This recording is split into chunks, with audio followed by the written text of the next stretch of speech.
বাংলায় দেখি মানুষ খিলখিল করে হাসছে, মেট্রোতে সব জায়গায় দেখছি অবাক, যেন কোনো অনুভূতি নেই।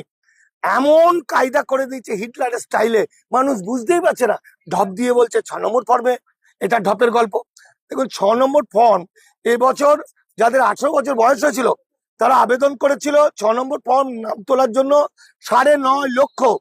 তাদের মধ্যে নাম উঠেছে কতজনের জানেন? 1.5 লাখ। তাহলে বাকি লোকগুলো তাদের কি হবে?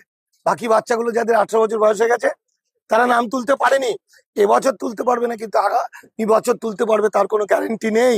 ফলে তারাও বেনাগরিক হলো। সুতরাং বাংলার উপরে একটা ভয়াবহ যুদ্ধ চাপিয়ে দিয়ে বাঙালি জাতিকে এক প্রকার বন্ডেড লেবার করার দিকে ঠেলে দিল নির্বাচন কমিশন। ওরা যেটা বুঝতে পেরেছে যে বাঙালি গান্ডু, অশিক্ষিত মূর্খ, এদের মধ্যে বেশিরভাগ মানুষ লেখাপড়া জানে না, হোয়াট ইজ সিটিজেনশিপ জানে না। সিটিজেনশিপ শব্দটা যদি জানতো, মানেটা যদি জানতো, নাম বাতিল হলে কি কি হতে পারে যদি জানতো, তাহলে একটা বিজেপি থাকতো না, জুতো পেটা করতো। তাহলে মানুষ জানে না, তাই আজও বিজেপি করছে। তাহলে বিজেপি পন্থী লোকদেরকেও হাত নাচ্ছে হিরো। উনি তো যা করার করে দিলেন। উনি কিন্তু নরেন্দ্র মোদী, অমিত শাহ থেকে অনেক বড়। উনি বাঙালিকেই ধ্বংস